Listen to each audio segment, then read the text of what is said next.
अलग ही टाइप का है।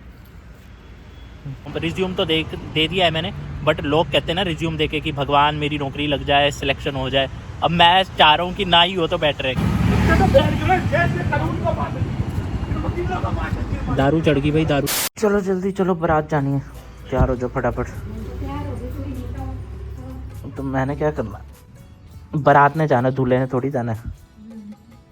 चलो मम्मी जा रहे हैं अभी कान दिखाने। पहले दांत दर्द था, अब कान दर्द है। जब बुआरी आ जाएगी तब सर दर्द होगा। पिछले 1 घंटे से मैं ऐसे ही उठा हुआ, मतलब लेटा हूँ अभी तो, पर वैसे उठा हुआ हूँ तो मतलब नींद खुल गई थी, बट 1 घंटे से मैं बस ऐसे ही मोबाइल चला रहा हूँ, स्क्रॉल कर रहा हूँ, एडिटिंग कर रहा हूँ, पर हिम्मत नहीं हो रही कि उठ के जाऊँ और फ्रेश हो जाऊँ। पर चलो अब उठते हैं। बारात आ रही है, तैयार हो जाओ फटाफट। तुम तैयार नहीं हुए अभी तक?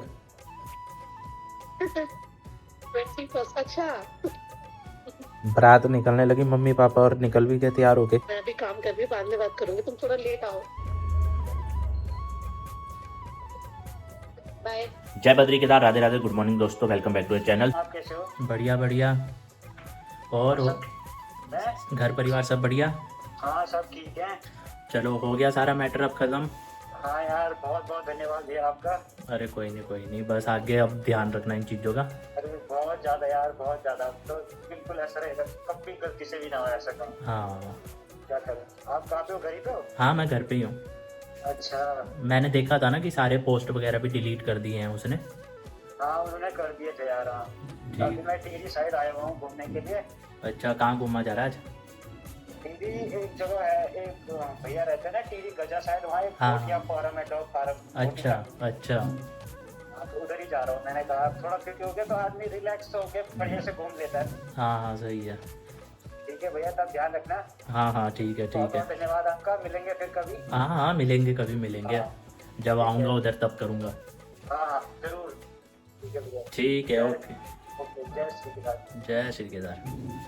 तो आपको पता है कि यूट्यूब की एक कंट्रोवर्सी चल रही थी, जिसमें एक यूट्यूबर ने एक लड़की को गलत बोल दिया था। तो देखो गलत तो गलत होता है, तो मैं भी उसको बोल चुका हूँ कि भाई तूने गलती करी है। जब बाद में मुझे भी पता चला ये झूठ बोल रहा है, और फिर बाद में उसने खुद वो कबूला भी। मैंने उसे कहा था अगर तू झूठ बोल रहा है सच सच बोल दे, तो चीज़ को मतलब एक होता है ना कि ठीक है गलती हो गई, अब उसका एक पछताव कर ले, लेकिन झूठ बोलने का कोई फ़ायदा नहीं है। फिर बाद में उसने कहा कि हाँ भैया मुझसे गलती हुई है, और फिर वो बोलने लगा कि भैया बहुत परेशान हूँ, घर में भी मम्मी लोगों के सामने कुछ कर नहीं पा रहा हूँ, रो रहा है।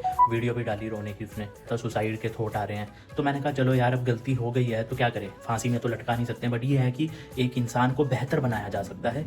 तो फिर मैंने बोला कि चल ठीक है, अब तू गलती एक्सेप्ट कर रहा है, मैं अपनी तरफ से कोशिश करता हूँ।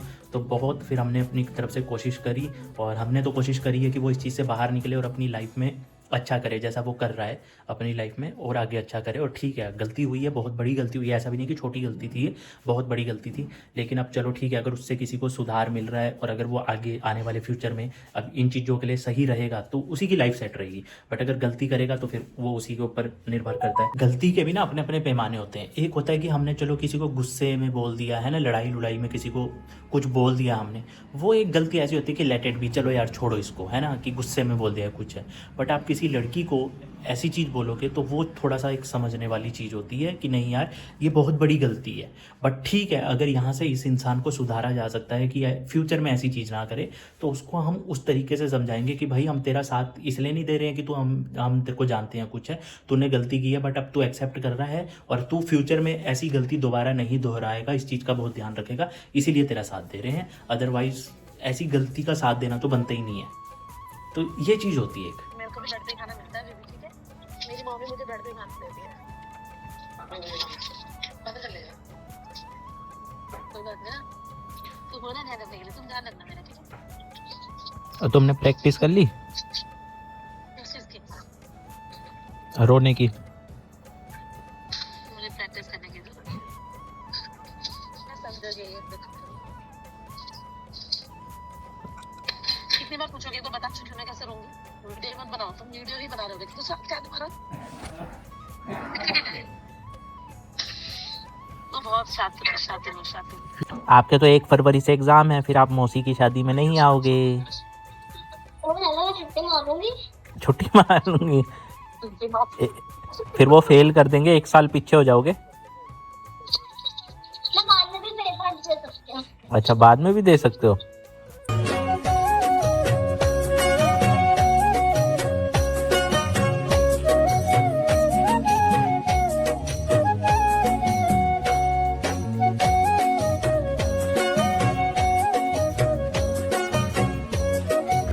FC में भी वर्बली था सारा सैलरी का, और इसमें भी वर्बली है सारा।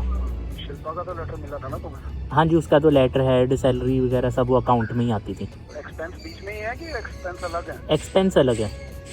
अच्छा, घूम फिर के ना अच्छे ब्रांड से फिर वहीं घुस गए जो तुम्हारा डिस्ट्रीब्यूटर वाला हाल था ना। तो मेरे लास्ट टू लास्ट कंपनी के ASM का मुझे कॉल आया, तो उन्होंने मुझे कहा Sahil if you want to switch your job so send me your CV। मतलब अपनी जॉब अगर तुम चेंज करना चाहते हो तो अपना कागज पत्र CV भेज देना, रिज्यूम भेज देना। अब देखो, बेटर अपॉर्चुनिटी के लिए तो हर कोई चाहेगा, तो मैं भी चाहता था कि हाँ भाई इस अपॉर्चुनिटी को ग्रैब कर लूँ, और मेरे पुराने ASM है अच्छे, मतलब नॉन में है। लेकिन अब दिक्कत ये हो गई सारी कि 1 मंथ रह गया है मैरिज को, अब नेक्स्ट मंथ मैरिज है। तो मैंने उनको कहा सर एक प्रॉब्लम है, मैं ज्वाइन तो कर लूँगा लेकिन नेक्स्ट मंथ मैरिज है। तो उन्होंने कहा कि कोई बात नहीं, जेन्युइन छुट्टी है, मिल जाती है छुट्टियाँ 10 दिन 15 दिन जो भी है।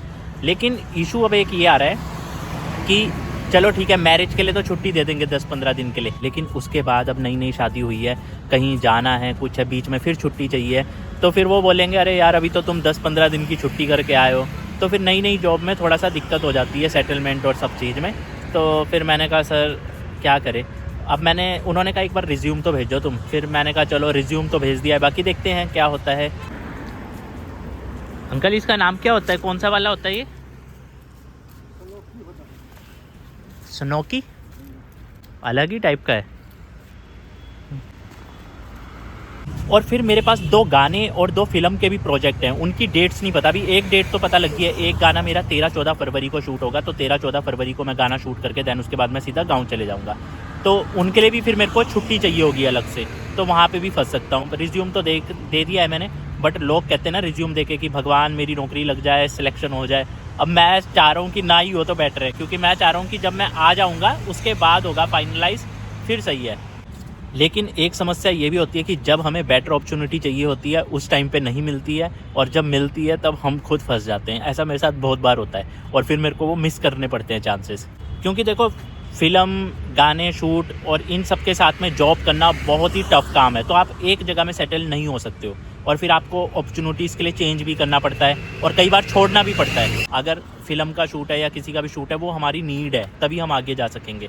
तो ये कर लेते हैं, नौकरी दूसरी पकड़ लेंगे, तो उसके लिए भी कई बार नौकरी छोड़नी पड़ जाती है फिर। और कई बार ऐसा भी होता है कि आप एक अच्छी जगह पे जॉब कर रहे हो, लेकिन फिर आपको जब छोड़ना पड़ेगा तो नेक्स्ट टाइम आप जिसमें जाओगे शायद वो उतना बेटर ना हो, तो दिक्कतें बहुत होती है शूटिंग के लिए।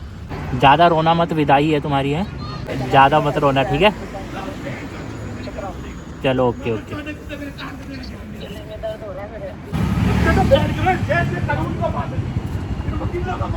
दारू चढ़ गई भाई, दारू चढ़ गई। बंदा चिल्लाते हुए जा रहा है, दारू पी रखी होगी, खुद ही चिल्लाते हुए जा रहा है। हेलो भाई साहब, सोने का रेट पहुंच गया है 1,46,000, 1,46,700। बताओ, हमारी शादी का टाइम आया तो सोने के रेट ही बढ़ गए। वाह, इतना महंगा। बारात वापस आने की खुशी में, बारात तो आ गई, दुल्हन का है। दुल्हन को पूछो, दुल्हन का है।